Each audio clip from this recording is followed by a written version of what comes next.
Well, another beautiful start on this Thursday morning. The sun is shining, and I'll just stop right there, Bill. Sorry.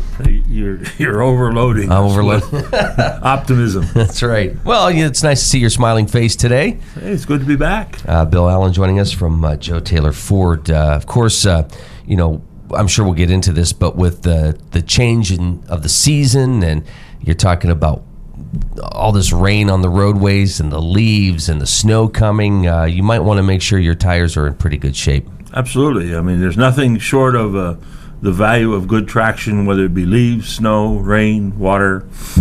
I'm sure the state will bless us with lots of anti-skids, so there'll be lots of gravel right. on the road. So, and that's an unpleasant thought for this morning. Pennsylvania roadways are rather tough this time of year.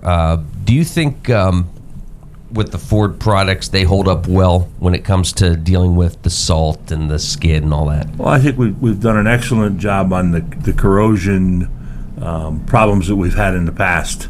And that's not picking on Ford. No, everybody has their issue. I mean, we have one competitor who can't seem to build a frame and put it under their truck without having to replace it every 4 or 5 years and put people in domestic rentals while they fix their foreign product.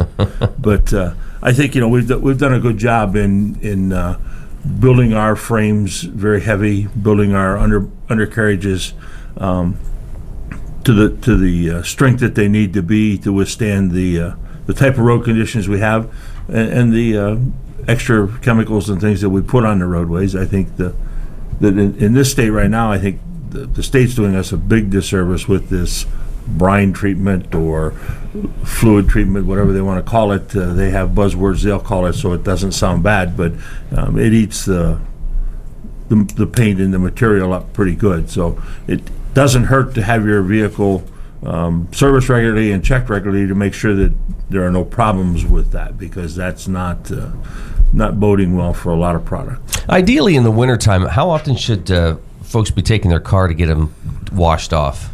I think you should wash them off every clear day that you get. I get harassed all the time because I wash my vehicle all the time, but my answer back is I take a shower every day. So but I don't think that's the problem people have, because I've driven past your house when you've been doing that, and it's 20-some degrees, and you're in shorts and a T-shirt I'm doing crazy. it. They'll tell you I'm crazy or I'm anal, whatever, It just, but I think, people need to take care of the exterior and the undercarriage of their vehicle, especially in inclement weather. It does nothing but prolong the life and increase the trade-in value.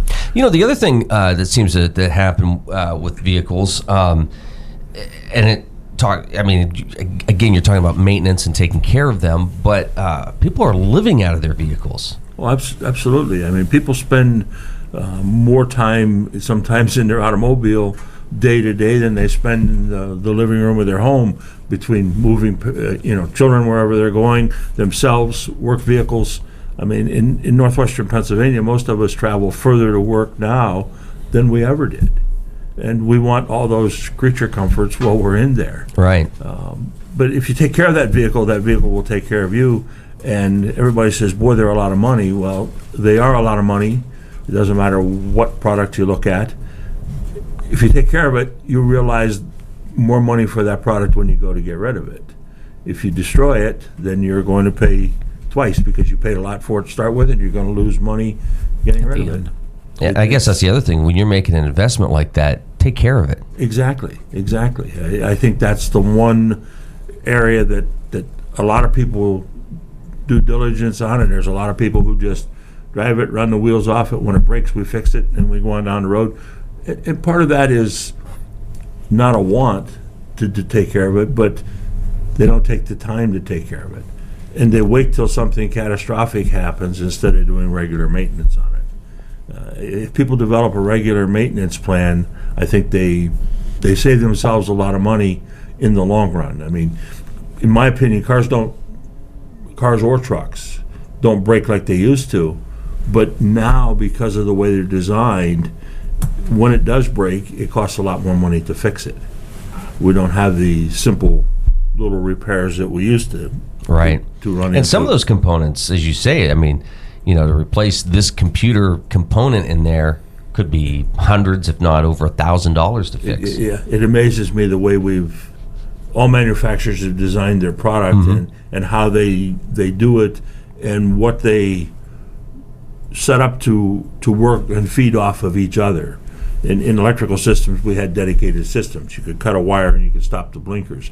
Now, if you cut that wire, you may affect the whole operation of the car because we don't have dedicated service because we have per line, like a fuse panel did, because now we want to run so much stuff in that car.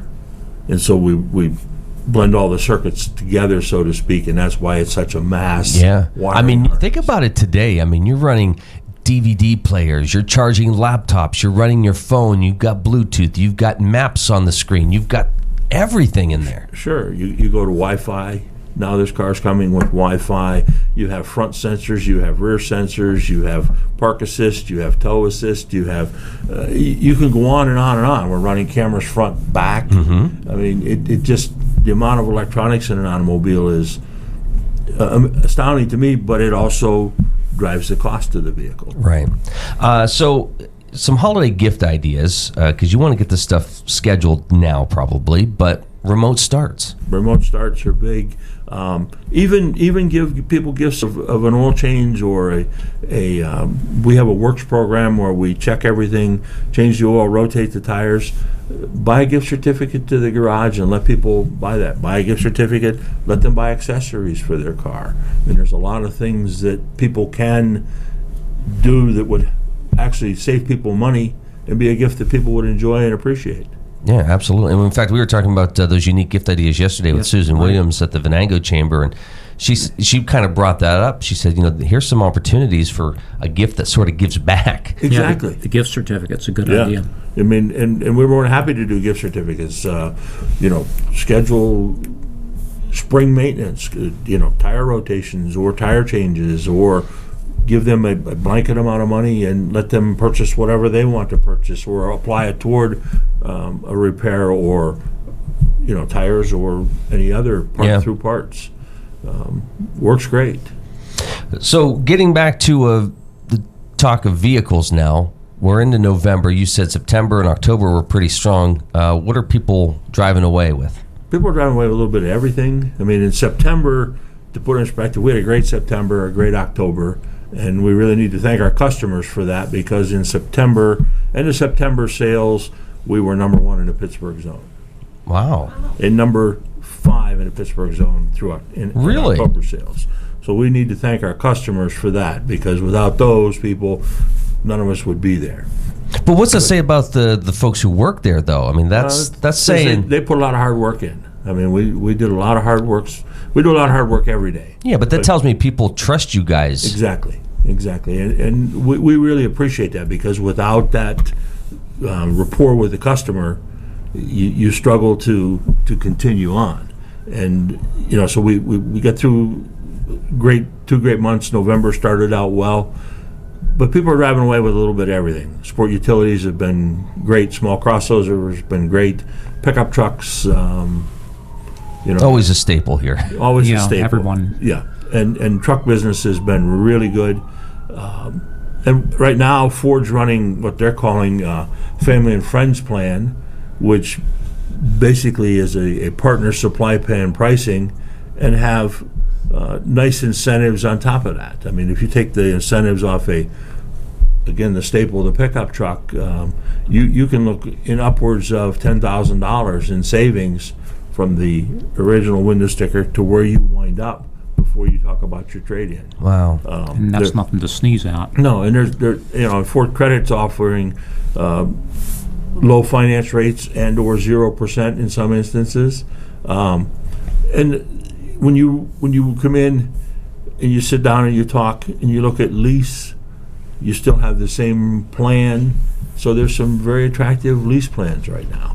The other thing, Bill, that occurs to me is, sometimes once the gifts are done for the family and the friends and all that, it's time to think, okay, well, maybe now's a good time for us as a family to get a nice present. Well, a new vehicle for the new year would be fantastic. It'd be a great way to start the year. Yeah, and if you start that process now, your first car payment might not hit till after the holidays. Exactly. Most car payments are scheduled out 45 days after you sign the paper. So if you find the papers in November, you're not going to have a payment due. Now that we're almost to the middle of this month, you're not going to have a payment due till sometime after the first of the year, which helps. And I joke with people all the time that go back to service, and I say it might be cheaper to sit at my desk than it would be in the service department. The service manager doesn't like that. The parts man doesn't like that very well. But if people continue to put miles on and drive, you need to continue to update your product. And that's another thing. I mean, we've got a great selection of late model used cars because we were busy September, October, and into November. We've got a great selection of late model used cars that are not a bad way at all to go. They're a great idea and a great way to improve what you're driving if you have something that's really old. Move into a nice late model used car with low miles. I mean, we have a 2010 Escape with 18,000 miles. We have a 2010 Grand Marquis with 28,000 miles.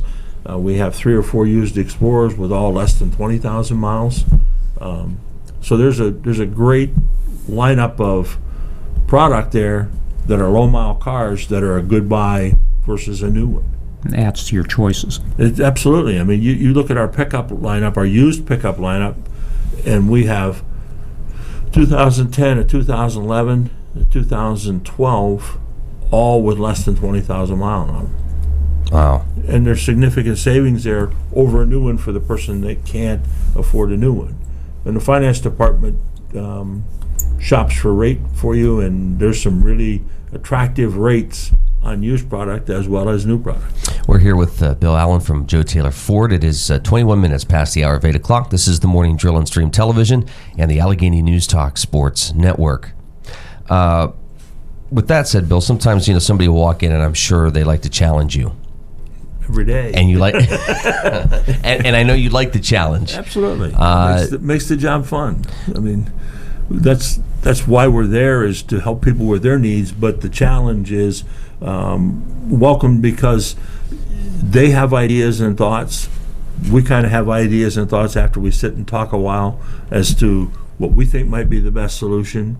And it might be completely different than their thought, but you work to get to that point where both parties are on the same page, right, and you move forward. But that's the part that makes the job fun and interesting, is that people come in with one idea or one thought, and they may or may not understand that idea completely in their mind, so you work to help them determine what they really need and what they really want.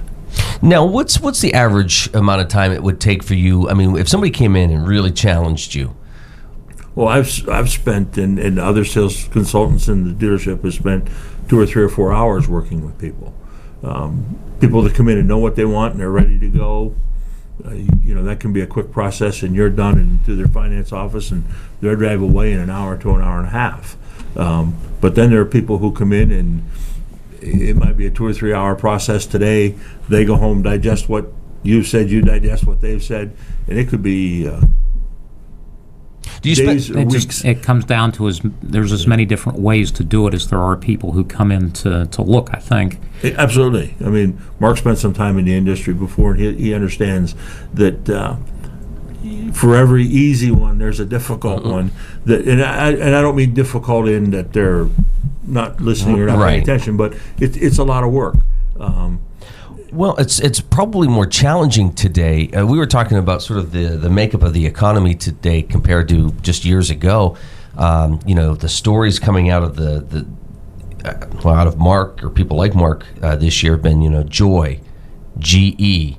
That's going to make it that has a challenge. That has a direct impact on every business and every organization in the area.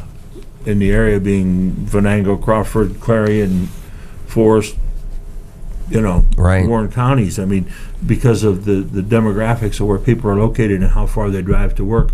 But that has a direct effect on liquid cash, so to speak, and how much money people can spend to buy product, how much money they can spend to eat out, how much money they can donate to organizations. So everybody in this area feels the effect of that, and I think we're strong enough to withstand all that. But it's a financial adjustment for everybody. We were talking. It was quite interesting during the break. You and I were talking about how much more aware people are of their own finances, or if they're a small business, what they have available to spend.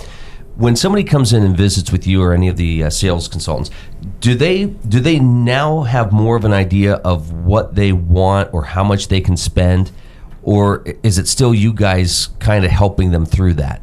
I think there are the majority of more people that are able to understand what they need or what their budget can handle, and then there's a percentage of people that don't have a grasp on any of the financial side of it. I think people understand it costs more, but I think they have, like you said, a better feel, and it's our job to steer them into a product that meets that payment need if it can, and show them what they can get for the amount of money they want to spend. And you're absolutely right. I mean, people in business today, I think because of the computer and keeping track of things, have a better idea where their checking account is and where their money is, and what their state of their business is, so they can then decide whether they need to spend money this year, don't need to spend money this year. In the old days, we had people come in the last week of the year and I have to spend some money for tax purposes. And there's still some of those people out there, but not near as many as there used to be. And there are still a lot of people out there that used to buy gifts for people at the end of the year. They don't do that now because of the price of the product. It takes a joint decision in a household to put the household in that much debt. Most of us don't have an allowance from our spouse that allows us to make a $400 or $500 or $600 car payment. Or at least I don't. Maybe you do, Luke, but I don't. Yeah, well, let's not talk about that. Mark just covered an event yesterday, What Women Want, and it was for women. You would think that would be an event for men, but not the case. So. Not the case. No. It's funny how this world keeps going round and round. Yeah, but really, though, I think even years ago, wouldn't you look across the table and, I mean, women usually have the final say or the approval in a household, right? No, I get the last word at home. Yes, dear. Oh, dear. but when you have a couple looking for a vehicle, or they're about to make that purchase or that decision, when it comes to color or the specifics of it, you're absolutely right. I mean, the spouse has a lot of input, and that's part of what makes our job a challenge today, is getting both purchasers there at the same time. All your decision makers. Yeah. You need all the decision makers to make it all come together, and it's difficult today because mom's running them to soccer or practice, dad works 3 to 11, mom's a stay-at-home mom, but she's busy in the morning with school or running, and you get such a short period of time. And if you're fortunate enough to get all parties there, well, I just know, and again, this isn't picking on women by any means, but even dinner's a difficult choice because well, what do you want? I don't know. What do you want? I don't know. Well, I think that's just dinner. Right. When you're buying a vehicle. That's why half of America eats out every night, is because they can't decide what to eat and when to eat and what time can we everybody sit down. I mean, my kids tell me I'm a fossil and I'm a dinosaur, but when I grew up, you were home every night at 5 o'clock or 5:30 for supper, and that was supper time, and everybody was at the table. And then you went and did what you needed to do. Right. Now that doesn't happen. I mean, I'm surprised some homes even have kitchen tables in them because everybody's going 15 different directions, running children in their own lives, depending upon what they're involved in. Because there's so much more to be involved in today, whether it's productive or counterproductive. But has that led to folks coming in saying, my kid's 17 and there's 3 other kids and we're running everywhere and there's no way we can do that. We need a reliable vehicle for them. Absolutely. And I think that's part of why people tend to get in the trap of not taking care of things as much as they're so busy with everything else that it's a back burner item. That's there, and then when it becomes catastrophic, now I've got a major problem and I have to do something, and I got to figure out how I'm going to get it done. I've got to ask you probably the toughest question of the morning, if you don't mind. Sure. What's the feedback been with Matthew McConaughey driving around in Lincolns? Haven't heard a word about it. Okay. Haven't heard anybody say anything. Of course, we're not a Lincoln dealer, so we won't hear that as much. But Right. be interesting to see if It's still part of the extended family, right? Right. Exactly. Yeah, they're a sister company. You're talking about the Lincoln now. Yeah. Right. Yeah. Well, not Matthew, unless you're related to Matthew McConaughey. I'm not. Okay. Maybe you are. No, I don't think so. Bill Allen joining us this morning. Great to see you. How can folks get a hold of you or any one of the wonderful staff down You there? can look us up on the internet at www.joetaylor4.com. You can like us on Facebook, or you can call 814-676-9295. Always a pleasure seeing you. We'll see you in December. Yes. I just want to take this time to thank everybody and hope everybody has a happy Thanksgiving. You have the turkey bought and everything ready? We're ready to go. Okay. We're ready to eat. What time should I be up? 2 o'clock. 2 o'clock? All right. Looking forward If to I'm it. not there, unlock the door, start the oven. I'll be home shortly. I'll see you outside washing the vehicle off That's in right. I'll be shorts busy. and a tank There's top. priorities, Luke. There's priorities. That's you have true. to have those straight. Bill, great to see you. Take care. Great to be here. Thank you. Final look at news next. You know I do anything for you. Stay